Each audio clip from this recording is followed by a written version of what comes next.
दोस्तों दाल ये है, पहले 5 मिनट तक फेंटबो। 5 मिनट फेंटे के बाद में पत्ता ला ऐसे बिछाते दोस्तों थाली में।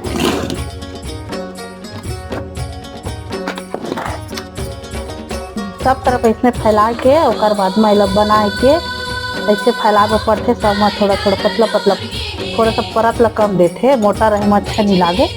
ऐसे किनारे किनारे ऐसे चपका दे के और बाद में थोड़ा थोड़ा ऊपर में और लगा दे के सब में